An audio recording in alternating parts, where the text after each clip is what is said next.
আমি মাননীয় স্বরাষ্ট্রমন্ত্রীর দৃষ্টি আকর্ষণ করে বলছি, বাংলাদেশের মানুষের কপাল এমন যে মরার উপর খাড়ার ঘা সব সময়ই থাকে। মাননীয় স্পিকার, ব্রুট মেজরিটি সবসময় বিপজ্জনক। অতীতেও আমরা সংসদে যখন ব্রুট মেজরিটি দেখেছি, সেটা পরিণতি খুব ভালো হয়নি। মাননীয় স্পিকার, সে কারণে আমি বিনীতভাবে বলি, আমাদের সম্পূরক প্রশ্নের বিধিনিষেধ যদি এত কড়াকড়িভাবে করেন, তাহলে আমরা কি করে মন্ত্রী পরিষদকে জবাবদিহিতার আওতায় আনবো? মাননীয় সদস্য, এটা এই অবস্থান থেকে করা হয়নি। We are abide by the rules and regulations of the parliamentary procedure, and I am hereby to declare that I cannot go beyond the procedure.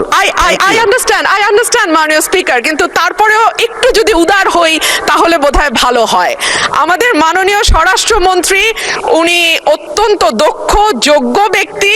উনি সংবিধান যেমন ভালো জানেন, আমি নিশ্চিত উনি ওনার মন্ত্রণালয়ের ব্যাপারেও অনেক বেশি জানেন।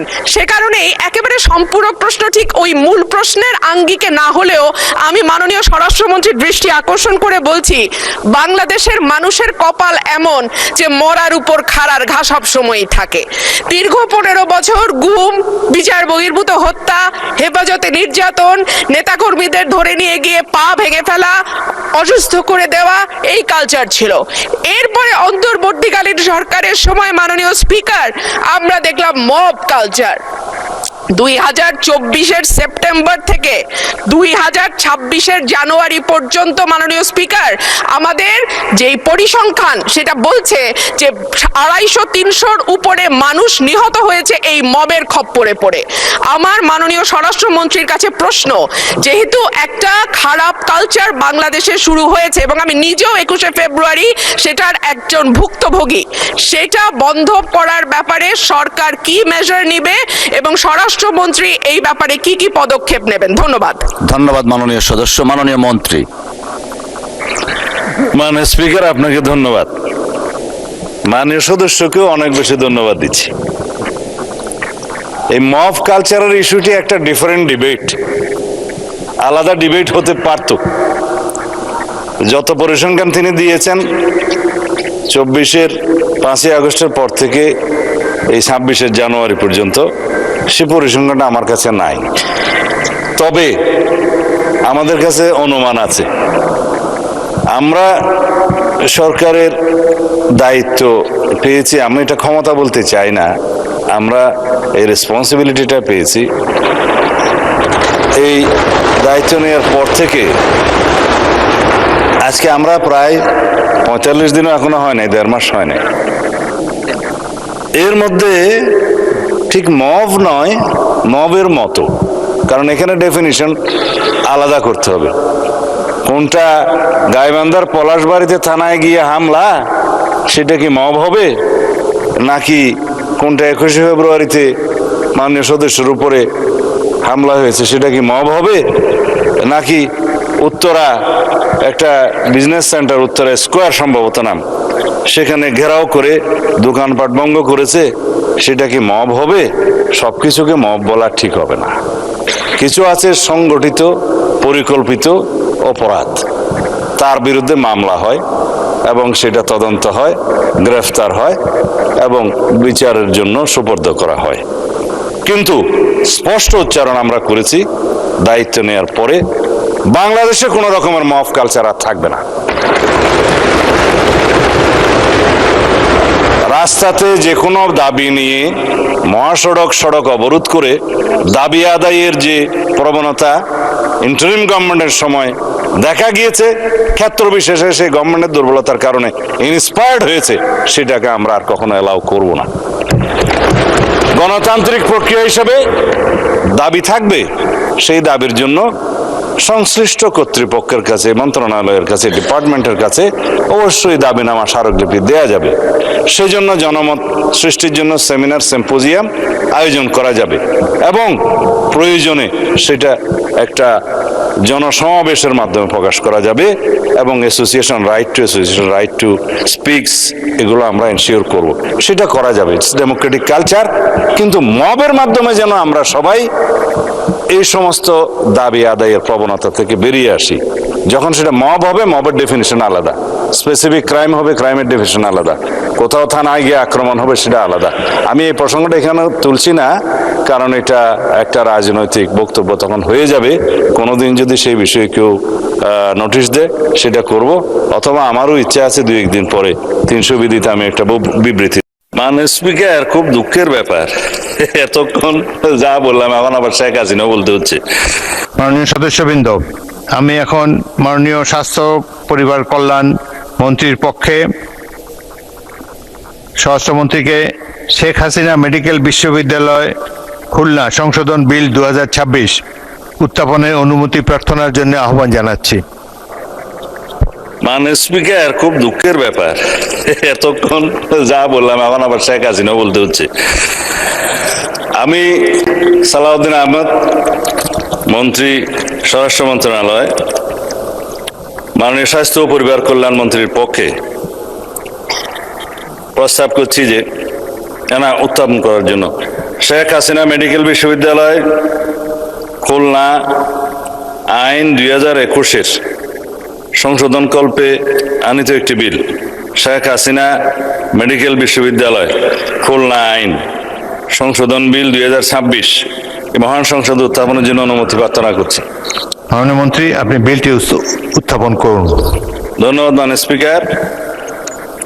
আমি সালাউদ্দিন আহমেদ, মন্ত্রী, স্বরাষ্ট্র মন্ত্রণালয়, মাননীয় স্বাস্থ্য ও পরিবার কল্যাণ মন্ত্রীর পক্ষে প্রস্তাব করছি যে শেখ হাসিনা মেডিকেল বিশ্ববিদ্যালয় খুলনা আইন 2021-এর সংশোধন কল্পে আনিত বিলটি, শেখ হাসিনা মেডিকেল বিশ্ববিদ্যালয় খুলনা সংশোধন বিল 2026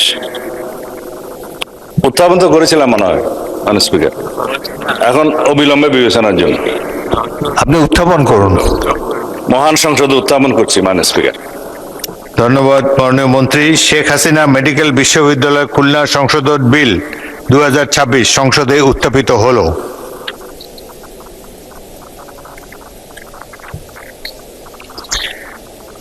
আমি এখন মাননীয় স্বাস্থ্য ও পরিবার কল্যাণ মন্ত্রীর পক্ষে স্বরাষ্ট্রমন্ত্রীকে সংসদে উত্থাপিত আকারে শেখ হাসিনা মেডিকেল বিশ্ববিদ্যালয় খুলনা সংশোধন বিল 2026 অবিলম্বে বিবেচনার প্রস্তাব উত্থাপনের জন্য আহ্বান জানাচ্ছি। ধন্যবাদ মাননীয় স্পিকার। আমি সালাউদ্দিন আহমেদ, মন্ত্রী, স্বরাষ্ট্র মন্ত্রণালয়, মাননীয় স্বাস্থ্য ও পরিবার কল্যাণ মন্ত্রীর পক্ষে প্রস্তাব করছি যে শেখ হাসিনা মেডিকেল বিশ্ববিদ্যালয় খুলনা আইন 2021-এর সংশোধন কল্পে আনিত বিলটি, শেখ হাসিনা মেডিকেল বিশ্ববিদ্যালয় খুলনা সংশোধন বিল 2026 অবিলম্বে বিবেচনার জন্য গ্রহণ করা হোক। সংসদের সামনে প্রশ্ন হচ্ছে, সংসদে উত্থাপিত আকারে শেখ হাসিনা মেডিকেল বিশ্ববিদ্যালয় খুলনা সংশোধন বিল 2026 অবিলম্বে বিবেচনার জন্য গ্রহণ করা হোক। যারা এই প্রস্তাবের পক্ষে আছেন তারা হ্যাঁ বলুন, যারা এই প্রস্তাবের বিপক্ষে আছেন তারা না বলুন। আমার মনে হয় হ্যাঁ জয়যুক্ত হয়েছে, হ্যাঁ জয়যুক্ত হয়েছে, হ্যাঁ জয়যুক্ত হয়েছে।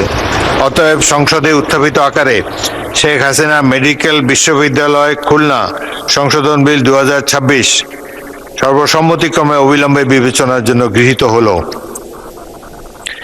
মাননীয় সদস্যবৃন্দ, বিলটির উপরে দফাওয়ারি কোনো সংশোধনী নেই। আমি এখন বিলের দফাগুলো সংসদের সামনে পেশ করছি। সংসদের সামনে প্রশ্ন হচ্ছে, বিলের দফা 2, 3, 4, 5, 6, 7, 8, 9, 10, 11 এই বিলের অংশ হিসাবে গ্রহণ করা হোক। যারা এই প্রস্তাবের পক্ষে আছেন তারা হ্যাঁ বলুন, যারা এই প্রস্তাবের বিপক্ষে আছেন তারা না বলুন। আমার মনে হয় হ্যাঁ জয়যুক্ত হয়েছে, হ্যাঁ জয়যুক্ত হয়েছে, হ্যাঁ জয়যুক্ত হয়েছে। অতএব বিলের দফা 2, 3, 4, 5, 6, 7, 8, 9, 10, 11 এই বিলের অংশ হিসাবে গৃহীত হলো। সংসদের সামনে প্রশ্ন হচ্ছে, বিলের 1 দফা বলবৎকরণ দফা, প্রস্তাবনা, প্রবর্তন এবং শিরোনামা এই বিলের অংশ হিসাবে গ্রহণ করা হোক। যারা এই প্রস্তাবের পক্ষে আছেন তারা হ্যাঁ বলুন, যারা এই প্রস্তাবের বিপক্ষে আছেন তারা না বলুন। আমার মনে হয় হ্যাঁ জয়যুক্ত হয়েছে, হ্যাঁ জয়যুক্ত হয়েছে, হ্যাঁ জয়যুক্ত হয়েছে। অতএব বিলের 1 দফা বলবৎকরণ দফা, প্রস্তাবনা, প্রবর্তন এবং শিরোনামা এই বিলের অংশ হিসাবে গৃহীত হলো। মাননীয় স্বাস্থ্য পরিবার কল্যাণ মন্ত্রীর পক্ষে স্বরাষ্ট্রমন্ত্রী, আপনি বিলটি পাশ করার প্রস্তাব উত্থাপন করতে পারেন। ধন্যবাদ মাননীয় স্পিকার। আমি সালাউদ্দিন আহমেদ, মন্ত্রী, স্বরাষ্ট্র মন্ত্রণালয়, মাননীয় স্বাস্থ্য ও পরিবার কল্যাণ মন্ত্রীর পক্ষে প্রস্তাব করছি যে শেখ হাসিনা মেডিকেল বিশ্ববিদ্যালয় খুলনা আইন 2021 এর সংশোধন কল্পে আনিত বিলটি শেখ হাসিনা মেডিকেল বিশ্ববিদ্যালয় খুলনা সংশোধন বিল 2026 এই মহান সংসদে উত্থাপিত আকারে পাশ করা হোক। সংসদের সামনে প্রশ্ন হচ্ছে, সংসদে উত্থাপিত আকারে শেখ হাসিনা মেডিকেল বিশ্ববিদ্যালয় খুলনা সংশোধন বিল 2026 পাশ করা হোক। যারা এই প্রস্তাবের পক্ষে আছেন তারা হ্যাঁ বলুন, যারা এই প্রস্তাবের বিপক্ষে আছেন তারা না বলুন। আমার মনে হয় হ্যাঁ জয়যুক্ত হয়েছে, হ্যাঁ জয়যুক্ত হয়েছে, হ্যাঁ জয়যুক্ত হয়েছে। অতএব সংসদে উত্থাপিত আকারে শেখ হাসিনা মেডিকেল বিশ্ববিদ্যালয় খুলনা সংশোধন বিল 2026 সর্বসম্মতিক্রমে পাশ হলো। 2024 সালের জুলাই আগস্ট মাসের গণঅভ্যুত্থান 2024 সালের জুলাই আগস্ট মাসের গণঅভ্যুত্থান ও স্বৈরাচার বিরোধী আন্দোলনের ইতিহাস, নিদর্শন ও দলিলাদি সংরক্ষণ, গবেষণা ও প্রদর্শনের জন্য জুলাই গণঅভ্যুত্থান স্মৃতি জাদুঘর প্রতিষ্ঠা ও পরিচালনার উদ্দেশ্যে আনিত একটি বিল জুলাই গণঅভ্যুত্থান স্মৃতি জাদুঘর বিল 2026 উত্থাপন করছি। কি আপনার আপত্তি আছে নাকি? সরকারি দলের আপত্তি আছে নাকি? জুলাই গণ অভ্যুত্থান স্মৃতি জাদুঘর বিল 2026 সংসদে উত্থাপিত হলো।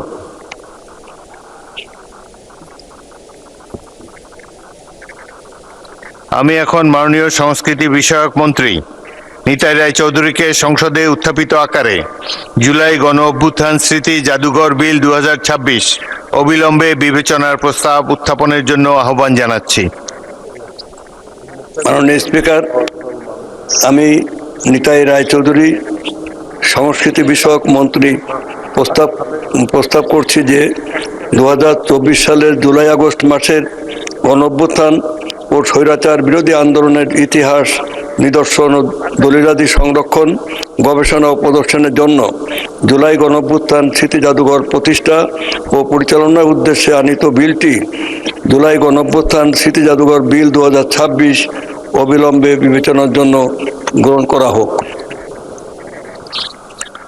সংসদের সামনে প্রশ্ন হচ্ছে, সংসদে উত্থাপিত আকারে জুলাই গণ অভ্যুত্থান স্মৃতি জাদুঘর বিল 2026 অবিলম্বে বিবেচনার জন্য গ্রহণ করা হোক।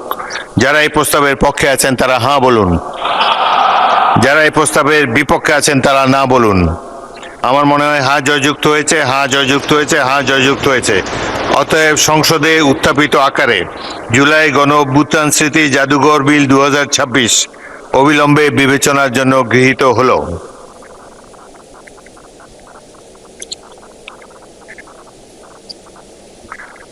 আমি এখন বিলের দফাগুলো সংসদের সামনে পেশ করছি। মাননীয় সদস্যবৃন্দ, বিলের দফা সংশোধনী আনা হয়েছে। বিলের দফা 8-এর উপর সংশোধনী এনেছেন মাননীয় সংসদ সদস্য আনিসুর রহমান, মাদারীপুর 3। আপনি এখন আপনার সংশোধনীটা উত্থাপন করতে পারেন। আপনার সময় 4 মিনিট। মাননীয় স্পিকার, আপনাকে ধন্যবাদ। জুলাই গণ অভ্যুত্থান স্মৃতি জাদুঘর বিল 2026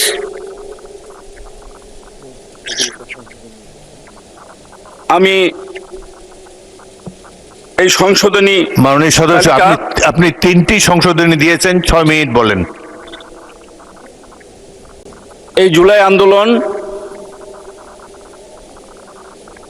এই জাতির মুক্তির আন্দোলন। 17 বছর ফ্যাসিস্টের বিরুদ্ধে যুদ্ধ করে শত শত গুম হওয়া সহযোদ্ধা, শহীদ হওয়া আমাদের সেই সহযোদ্ধা এবং সর্বশেষ ছাত্র জনতার আন্দোলন শহীদ হওয়া সেই ভাইদের সাথে তাদের স্মৃতির সাথে আমাদের অস্তিত্ব রয়েছে। মাননীয় স্পিকার, এই জুলাই আন্দোলনে আমি গুলিবিদ্ধ হয়েছিল, আমার ডান হাতে গুলি লেগেছিল, আমার শরীরে এখনো ফ্যাসিস্টদের বুলেট বিদ্যমান। আমরা রাজপথে থেকে এই ফ্যাসিস্টদের বিদায় করার জন্য সেই দিন মৃত্যুকে উপেক্ষা করে রাজপথে ছাত্রদের সাথে যুদ্ধ চালিয়ে গিয়েছিলাম। আমি সেই স্মৃতি বিজড়িত আমাদের জুলাই গণঅভ্যুত্থান স্মৃতি জাদুঘরের 8 দফার 3টি সংশোধনী দিয়েছি। বিলের 8 দফার প্রথম দফার কোঅপারার পরিবর্তে নিম্নোক্ত নতুন কোঅপারাটি প্রতিস্থাপন করা হোক। কোর্ট সংস্কৃতি বিষয়ক মন্ত্রণালয়ের দায়িত্বে নিয়োজিত মন্ত্রী বা প্রতিমন্ত্রী উহার সভাপতি হইবেন। আনকোট। 2 বিলের 8 দফার 2 উপদফার প্রথম পংক্তিতে অবস্থিত ক বর্ণ ও নিবন্ধনী সমূহ বর্জন করা হোক। 3 বিলের 8 দফার 3 উপদফার পরিবর্তে নিম্নোক্ত নতুন 3 উপদফাটি প্রতিস্থাপন করা হোক। কোর্ট 3 পর্ষদের কোন সদস্য কিংবা সভাপতি যে কোনো সময় সরকারের উদ্দেশ্যে স্বাক্ষরযুক্ত পত্রের মাধ্যমে পদত্যাগ করিতে পারিবেন, অথবা সরকার জনস্বার্থে যে কোনো সময় যে কোনো সদস্যর মনোনয়ন বাতিল করিতে পারিবেন।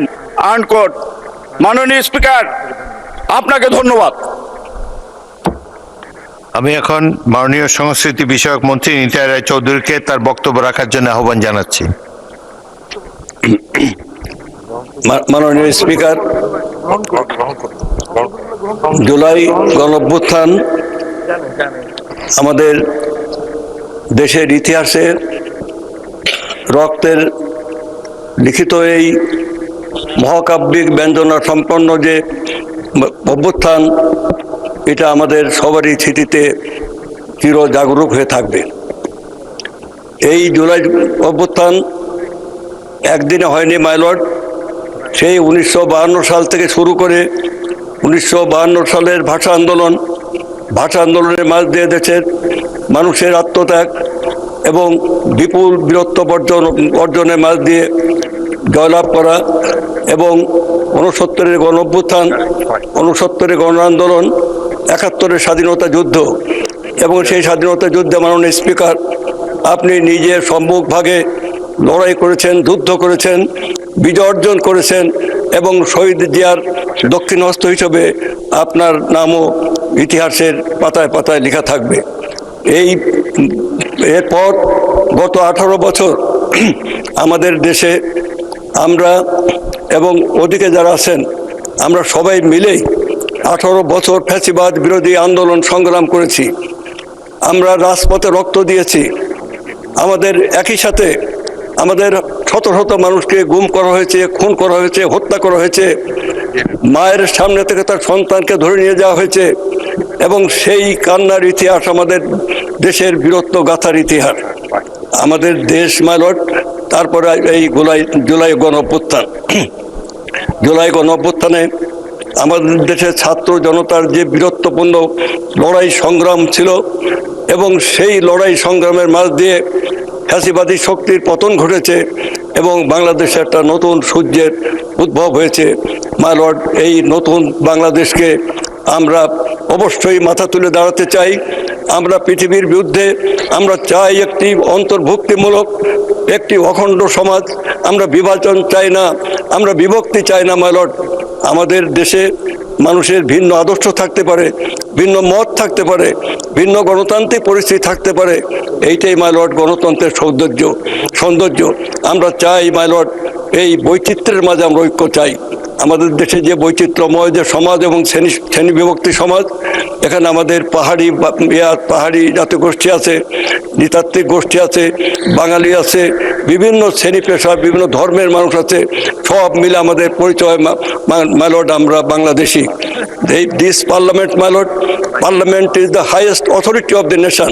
এই পার্লামেন্টে দাঁড়িয়ে মাই লর্ড আজকে যে সংশোধনীগুলো আমাদের বন্ধু এনেছেন মাই লর্ড, আমি অত্যন্ত স্বচ্ছন্দ চিত্তে আমি তার এই অভ্যর্থনা সংশোধনীগুলোকে আমি স্বীকার করে নিচ্ছি মাই লর্ড। এই সংশোধনী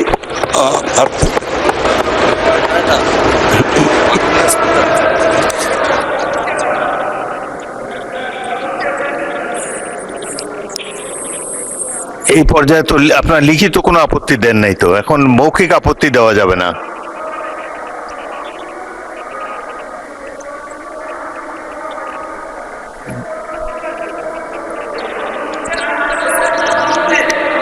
ব্যারিস্টার আরমানকে মাইক দেন। স্পিকার, জুলাই যে মিউজিয়ামটা রয়েছে এর সাথে জুলাইয়ের ইতিহাস, ভুক্তভোগীদের ইতিহাস এবং আমাদের শহীদদেরকে না, আপনি সংশোধনী সম্পর্কে বলেন, ইতিহাস বলেন সংশোধনী না। আমাদেরকে দেওয়া হয়নি, আমরা যাচাই বাছাই করতে পারি নাই। সুতরাং আমরা যাচাই বাছাই না করে এই ব্যাপারে আমরা মত দিতে পারছি না। আমাদের প্রস্তাব যেভাবে আমাদের দেশে উত্থাপিত করা হয়েছিল সেভাবে পাশ করা হোক। পরবর্তী জুলাই যোদ্ধা, জুলাই শহীদ সবার সাথে আলোচনা করে সংশোধনীটা আনা হোক, এটাই আমার প্রস্তাব। মাননীয় সদস্যবৃন্দ, আমি এখন বিলের সংশোধনীগুলো ভোটে দিচ্ছি। সংসদের সামনে প্রশ্ন হচ্ছে, মাননীয় সদস্য জনাব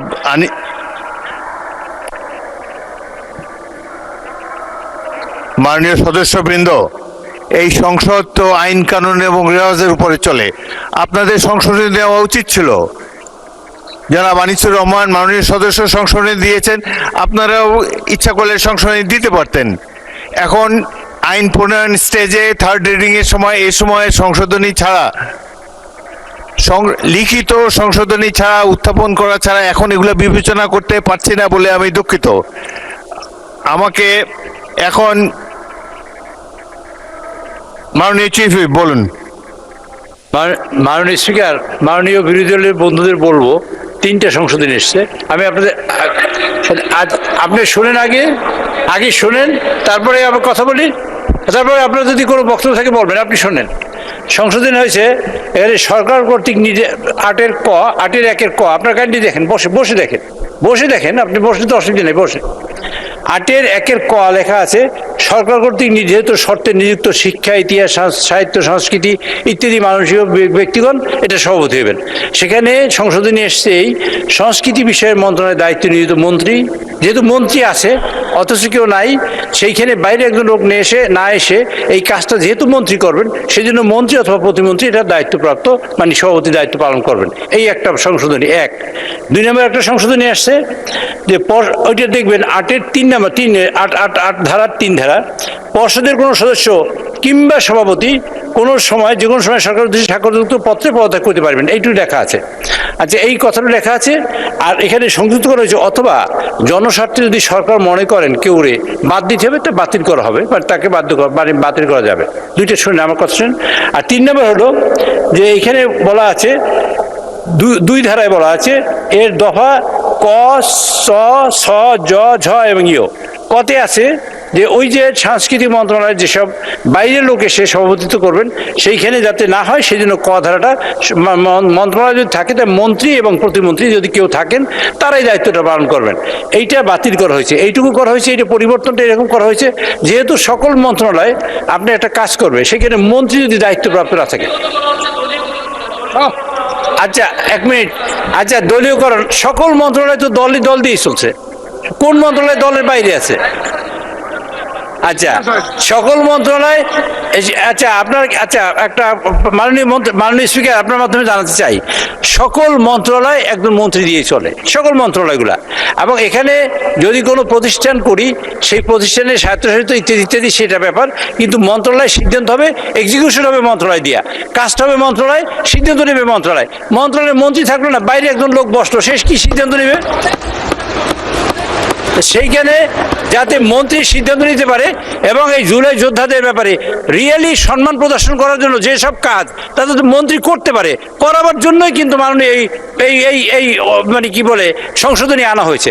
যদি আপনারা বলেন আমরা এই সংশোধনী প্রত্যাহার করে নেব, আপনারা যে কোনো লোকের বাইরে আচ্ছা কিন্তু কিন্তু আচ্ছা আপনারা বলেন এই যে আচ্ছা সকল মন্ত্রণালয়, মাননীয় স্পিকার আপনার মাধ্যমে বলছি, সকল মন্ত্রণালয় মন্ত্রী দিয়ে হয়, মন্ত্রী এটার দায়িত্বপ্রাপ্ত থাকেন, এটা তো কোনো মন্ত্রী দায়িত্বপ্রাপ্ত থাকেন এবং মন্ত্রী সিদ্ধান্ত নিয়ে থাকেন।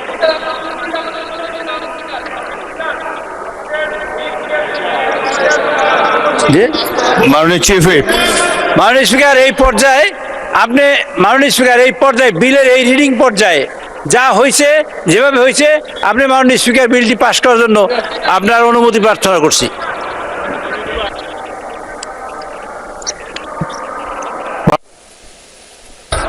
মাননীয় সদস্যবৃন্দ, বিতর্কের একটা স্টেজ আছে সবকিছুতে। এখন বিল পাস করার সময় থার্ড রিডিং এসেছে, এখন আপত্তি করার সময় না। আপনারা লিখিত আপত্তি দিতে পারতেন, যেরকম আনিসুর রহমান মাননীয় সদস্য যেভাবে সংশোধনী দিয়েছে, আপনারাও সংশোধনী দিতে পারতেন। বিতর্কের সময় এটা না। আমি বিষয়টি ভোটে দিচ্ছি, আমি এখন বিলের সংশোধনীগুলো ভোটে দিচ্ছি। সংসদের সামনে প্রশ্ন হচ্ছে, মাননীয় সদস্য জনাব আনিসুর রহমান বিলের সংশোধনী তালিকায় 1 এবং 8 দফায় যে সংশোধনী এনেছেন তা গ্রহণ করা হোক। যারা এই প্রস্তাবের পক্ষে আছেন তারা হ্যাঁ বলুন, যারা এই প্রস্তাবের বিপক্ষে আছেন তারা না বলুন। আমার মনে হয় হ্যাঁ জয়যুক্ত হয়েছে, হ্যাঁ জয়যুক্ত হয়েছে, হ্যাঁ জয়যুক্ত হয়েছে। অতএব সংশোধনীগুলো গৃহীত হলো। আমি এখন বিলের দফাগুলো সংসদের সামনে পেশ করছি। আপনাদের কথা পরে শুনবো, এটা বিলটা পাশে। আপনার সংসদের সামনে প্রশ্ন হচ্ছে, বিলের দফা 2, 3, 4, 5, 6, 7 সংসদীয় আকারে দফা 8, দফা 9, 10, 11, 12, 13, 14, 15, 16, 17, 18, 19, 20, 21, 22, 23, 24, 25, 26, 27, 28, 29, 30, 31, 32 এই বিলের অংশ হিসাবে গ্রহণ করা হোক। যারা এই প্রস্তাবের পক্ষে আছেন তারা হ্যাঁ বলুন, যারা এই প্রস্তাবের বিপক্ষে আছেন তারা না বলুন। আমার মনে হয় হ্যাঁ জয়যুক্ত হয়েছে, হ্যাঁ জয়যুক্ত হয়েছে, হ্যাঁ জয়যুক্ত হয়েছে। অতএব বিলের দফা 2, 3, 4, 5, 6, 7 সংশোধিত আকারে দফা 8, দফা 9, 10, 11, 12, 13, 14, 15, 16, 17, 18, 19, 20, 21, 22, 23, 24, 25, 26, 27, 28, 29, 30, 31, 32 এই বিলের অংশ হিসাবে গৃহীত হলো। সংসদের সামনে প্রশ্ন হচ্ছে, বিলের 1 দফা বলবৎকরণ দফা প্রস্তাবনা প্রবর্তন এবং শিরোনাম এই বিলের অংশ হিসাবে গ্রহণ করা হোক। যারা এই প্রস্তাবের পক্ষে আছেন তারা হ্যাঁ বলুন, যারা এই প্রস্তাবের বিপক্ষে আছেন তারা না বলুন। আমার মনে হয় হ্যাঁ জয়যুক্ত হয়েছে, হ্যাঁ জয়যুক্ত হয়েছে, হ্যাঁ জয়যুক্ত হয়েছে। অতএব বিলের 1 দফা বলবৎকরণ দফা প্রস্তাবনা প্রবর্তন এবং শিরোনামা এই বিলের অংশ হিসাবে গৃহীত হলো। মাননীয় সংস্কৃতি বিষয়ক মন্ত্রী জনাব নিতাই রায়চৌধুরী, আপনি বিলটি পাশ করার প্রস্তাব উত্থাপন করতে পারেন। মাননীয় স্পিকার, আমি নিতাই রায়চৌধুরী সংস্কৃতি বিষয়ক মন্ত্রী প্রস্তাব করছি যে 2024 সালে জুলাই আগস্ট মাসের গণঅভ্যুত্থান ও স্বৈরাচার বিরোধী আন্দোলনের ইতিহাস নিদর্শন ও দলিলাদি সংরক্ষণ, গবেষণা ও প্রদর্শনের জন্য জুলাই গণঅভ্যুত্থান স্মৃতি জাদুঘর প্রতিষ্ঠা ও পরিচালনার উদ্দেশ্যে আনিত বিলটি জুলাই গণঅভ্যুত্থান স্মৃতি জাদুঘর বিল 2026 পাশ করা হোক। সংসদের সামনে প্রশ্ন হচ্ছে, সংসদে স্থিরীকৃত আকারে জুলাই গণঅভ্যুত্থান স্মৃতি জাদুঘর বিল 2026 পাশ করা হোক। যারা এই প্রস্তাবের পক্ষে আছেন তারা হ্যাঁ বলুন, যারা এই প্রস্তাবের বিপক্ষে আছেন তারা না বলুন। আমার মনে হয় হ্যাঁ জয়যুক্ত হয়েছে, হ্যাঁ জয়যুক্ত হয়েছে, হ্যাঁ জয়যুক্ত হয়েছে। অতএব সংসদে স্থিরীকৃত আকারে জুলাই গণ অভ্যুত্থান স্মৃতি জাদুঘর বিল 2026 পাশ করা